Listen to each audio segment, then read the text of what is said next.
Pas C'était besoin de absolument beaucoup pas l'intention. le CRIF, pas besoin de beaucoup connaître l'histoire pour savoir que cette iconographie est typiquement antisémite. Patrick Caner, patron des sénateurs socialistes, hein, votre allié dans le nouveau Front populaire, c'est une nouvelle saloperie de la France insoumise. C'est un Heu, peu un aveu de culpabilité d'enlever l'affiche, que si elle ne pose pas de non, parce problème, qu'on pourquoi vous l'enlevez? on Invité ce matin face à Thomas Soto sur les ondes de RTL, c'est un échange sous haute tension qu'il y a eu entre Thomas Soto, excellent sur le coup, je tiens quand même à le dire, je suis pas un grand fan de Thomas Soto, mais sur le coup, il a été assez bon. Et Manon Aubry, qui s'est un petit peu emmêlé les pinceaux comme d'habitude, on le sait bien, le caniche est là pour la vitrine, mais ses idées sont un petit peu comme sa coupe de cheveux, c'est-à-dire un petit peu dans tous les sens. Manon Aubry s'est donc retrouvée en difficulté face à Thomas Soto, interrogé sur l'affaire de l'affiche controversée publiée puis retirée par la France insoumise.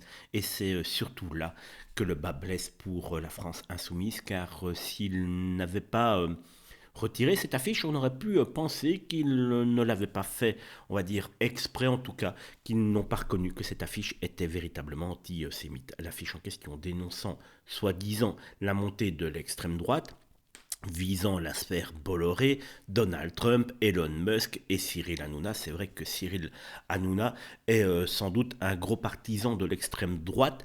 Étant juif de religion, c'est normal qu'il soit de l'extrême droite, une extrême droite qui a sur les mains des millions de morts juifs. Mais très vite, des voix se sont élevées pour accuser la LFI de recycler une iconographie jugée antisémite. La LICRA, le CRIF et même des figures de la gauche comme Patrick Caner ont condamné fermement ce visuel. Face à Thomas Soto, Manon Aubry a tenté de se défendre, maladroitement. Ce n'était absolument pas l'intention. Cette affiche visait la sphère médiatique et politique qui diffuse ses idées. Mais le journaliste insiste, alors pourquoi l'avoir retirée si elle posait pas problème? Et là, visiblement déstabilisée, la députée LFI finit quand même par concéder une maladresse tout en dénonçant une instrumentalisation politique du sujet. Pourtant, les critiques persistent. Pourquoi LFI est-elle régulièrement accusée d'ambiguïté sur ces questions?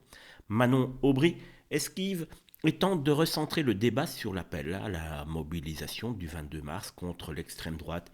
Et oui, vous le savez, la LFI est véritablement le seul parti en France à se tracasser de l'extrême droite. Mais le malaise est palpable.